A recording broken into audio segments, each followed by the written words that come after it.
ただ一人行くのみ、一人戦い続けるのみ。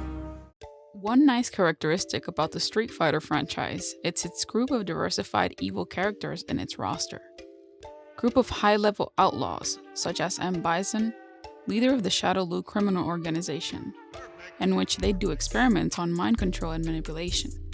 Gil, leader of the secret society, where there's a mysterious organization made up of humanity's elites, who have controlled world events from the shadows since the dawn of history, and seeks to fulfill an apocalyptic agenda to ensure its own utopian salvation as an Illuminati-inspired group. Both evil characters' primary motive is world domination, power, and control. Akuma, on the other hand, does not follow these characteristics. He does not fill the standard of the likes of M. Bison and Gil. Akuma runs by a different set of guidelines and codes. Which brings me to my main question. Is Akuma really evil, or simply misunderstood? Without further ado, let me welcome you to the Fighterverse.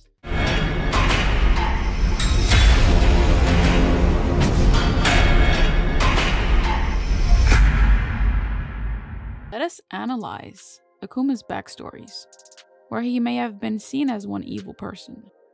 One of the most popular stories in his encounter with his former master, Gotetsu, in which he died by the hands of Akuma. Gotetsu was the martial arts master of Goken and his brother Akuma, and was also a user of the Satsui no Hado, being the only known person who could use the power without falling into its darker aspects, possibly because he only used it sparingly and wisely. This is also how its two students were introduced to its power. The Satsui no Hado, being the surge of the murderous intent, sometimes translated as the Dark Hado, is a dark energy-based force. Prior to the events shown in the Street Fighter games, Gotetsu was challenged and killed by Akuma at his full potential, who performed the Shun Goku Satsu on his soul in a fighting to the death. Gotetsu gladly died and accepted to see that his students surpassed him in the art. The prayer beads that Akuma wears originally belonged to Gotetsu. The act alone might have been seen as evil, but as a warrior, Gotetsu accepted the challenge to fight his former student, understanding the consequences. Another instance of how might Akuma been seen as evil was with the battle between him and his older brother Goken. Goken is master of Ryu and Ken. After Goken began to train Ryu and Ken, Akuma made a sudden appearance at Goken's dojo. There, Akuma challenged Goken to a fight. Akuma was soundly defeated by his brother, but Goken spared his life even after Akuma's insistence that Goken should kill him. After Akuma's arrival and departure, Goken continued with Ryu and Ken's training. As time passed, Ryu and Ken had graduated from Goken's training, leaving the dojo ready to further continue their training and studies. Afterwards, Akuma reappeared at Goken's dojo and challenged his brother to a rematch. This time, Akuma ended up as the victor, supposedly killing him with the Shun Goku Satsu. However, because Goken used the Monuken, which translated is the power of nothingness, a technique that emptied his soul of emotions, he was merely left in a deep coma. Because he was unconscious for an extended period, Ryu and Ken believed their master to be dead. Ryu, more than Ken, went and sought out vengeance towards Akuma. We can see how Akuma asked for death, accepting the fact that Goken at that time was stronger than him. Goken was challenged and accepted the challenge just like Gogetsu. Regarding its outcome, Goken managed to survive his attack, thus Goken not being killed. Ryu and Ken see Akuma as an evil being for what he did to his master. But it's just part of being a warrior, taking in the wins with the losses. Each fighter lives with a different kind of code and guideline, in which they base their life on. Which brings us to our next point. Akuma lives by a set of ethics and rules as a fighter. Akuma lives by the code of the warrior. The warrior's code is a code of conduct that defines what warriors can and cannot do, if they wish to continue to be regarded as warriors. Akuma adheres to the code of warrior, which dictates that the fighter must not seek to harm the weak. Akuma will only battle those he deems strong enough, and he very rarely resorts to using true strength, as this would make for an unfair fight. Akuma abides by the code of the warrior. He fights to improve his skills and defeat powerful foes, though on rare occasion, He does so to gauge the other's abilities.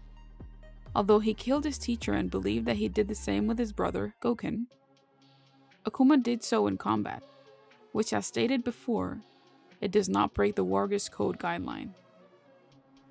In combat, Akuma almost never resorts to his true strength, especially if testing another fighter. He only fights warriors that he deems worthy, or the one he believes have the potential to become such.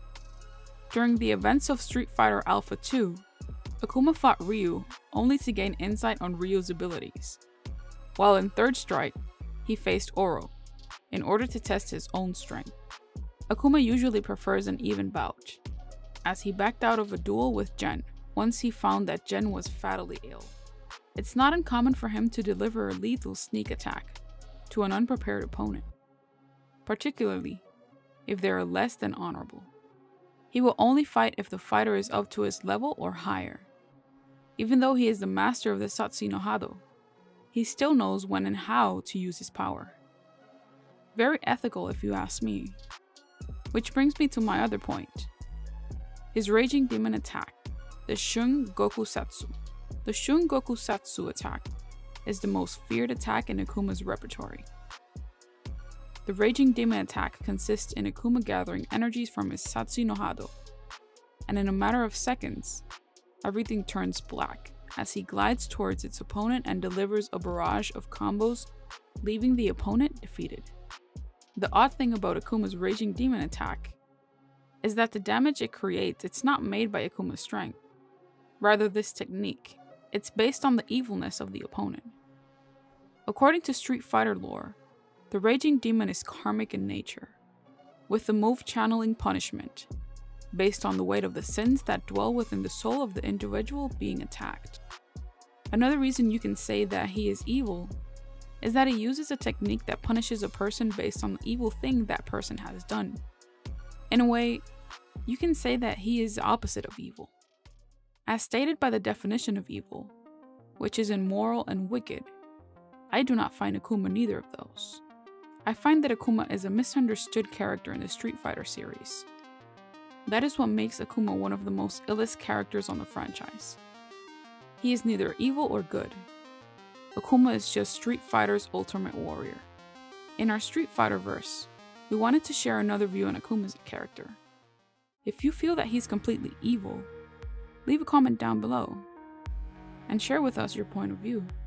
Don't forget to subscribe and hit that notification bell for more theories, info, and lore. Thank you for watching. Welcome to the center stage.